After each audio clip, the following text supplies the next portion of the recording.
with Ron Wilson and Jessica Rowe. Tonight, the awesome Sky Show, the Sydney Olympics crowning glory. A stunning ceremony caps off the best games ever. And letting our hair down, millions go wild in Sydney's mega party. Good evening. Also tonight, Sydney Airport flies through its toughest test. Well, what a night, what a spectacular show. The games are over and the winner is the people of Sydney. We certainly showed the world how to party. Dusk in the Olympic City, the harbour crowded with boats, while on land, those who didn't have a ticket to the closing ceremony did the next best thing. 1.5 million people crowding into the city centre and every vantage point around the water. This was bigger than the Millennium celebrations. By any measure, the biggest night out Sydney has ever seen. And a fitting end for a spectacularly successful Olympic Games. The rail system delivering hundreds of thousands into a city already bursting at the seams. They packed out live sites, watching the action on giant screens. Tens of thousands jamming into every pub in town to toast the Aussie Olympics. The last 2 weeks has been such a great party and the atmosphere is brilliant. An enormous army of spectators marching for hours to find the best vantage point. We've been walking since 4:45 and we've been trying to find somewhere to go to see the bridge. Chalkers, man. Chalkers all the way. It's gorgeous. We live in the greatest city in the world. On the water's edge, thousands waited in anticipation. Then a warplane streaked overhead, its afterburner igniting the fireworks.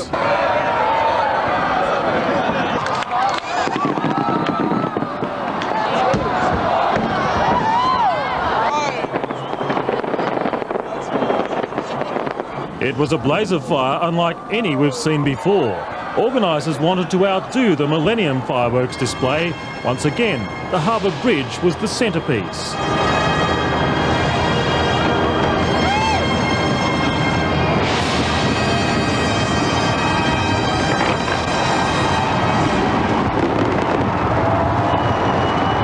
It was the Olympic torch that sparked massive public interest before the Games, and there was no better way to see them out than this. I thought they were the best fireworks I've ever seen.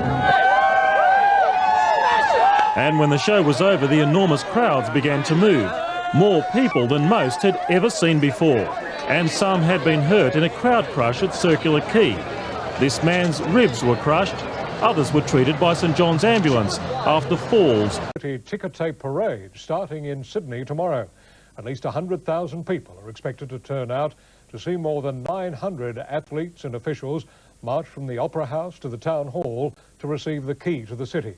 A similar parade will take place in Melbourne on Wednesday before moving on to other capitals.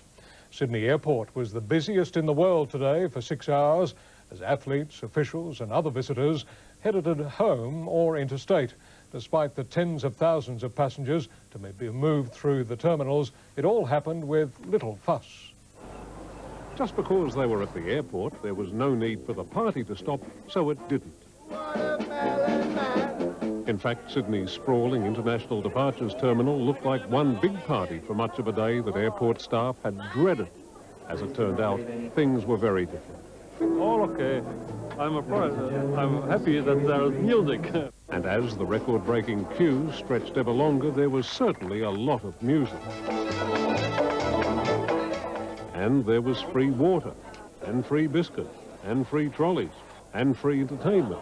And even if very few understood it, they all liked it. It was amazing. You loved it? Yeah, I want to stay here.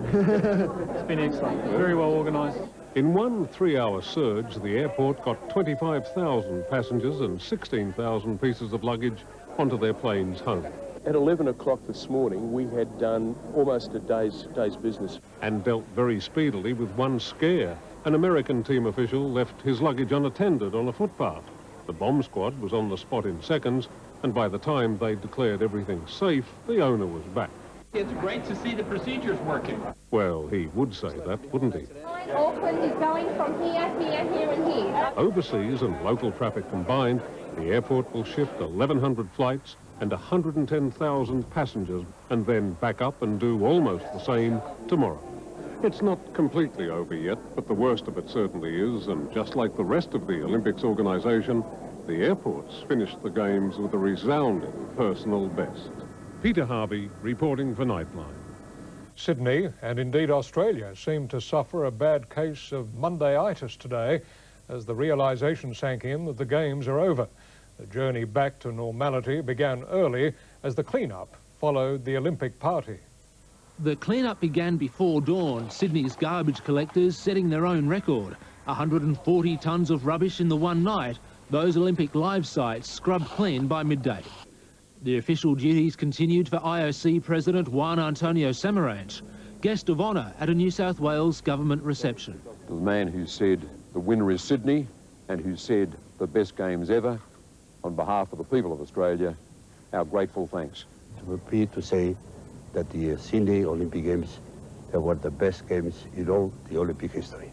As city officials gathered together for breakfast, Police Commissioner Peter Ryan was perhaps most pleased that the Games had gone off without a hitch. When we're talking about unsung heroes, I've got a police force full of them. Amid the backslapping, a sigh of relief that it was all over. When I handed the flag over to Samaranch and it went off to the Mayor of Athens and they walked off with it, I felt a bit relieved. I thought, oh, you poor buggers. You don't know what you've got coming the next 4 years. Good luck. And after 16 days of immense crowds, there's now no shortage of room to move at Olympic Park. Yesterday was thousands of people and now it's empty. A bit like a ghost town, isn't it? Some buildings are already being gutted. This was the AOC office in the media centre. However, much will stay where it is. In just over a fortnight, the Paralympics begin, and Australia's athletes will again be taking on the world. Raymond Dale for Nightline. I think the enthusiasm and the confidence, and suddenly Sydney changed overnight. It's a feeling I've seen in other Olympic cities when a city suddenly realises it's on the world stage. But Sydney had so much to show off and so much to be proud of that I think in the end, the spectators and Sydney itself should have got the gold medal. For the brains behind these massive exercises, Ric Birch, it's time to relax after 5 years of planning the opening and closing ceremonies. Yeah, there have been better years and worse years along the way. It's been a bit of a roller coaster ride, but the last few months have been fantastic because we finally got into the sharp end of ceremonies and a chance to do what we're meant to do, which is get on with the creative content. Was this the toughest job you've ever tackled? Certainly over the longest period. I mean, every production normally has some sort of stress factor built into it, but because this has been 6 years, it's, yeah, it probably is.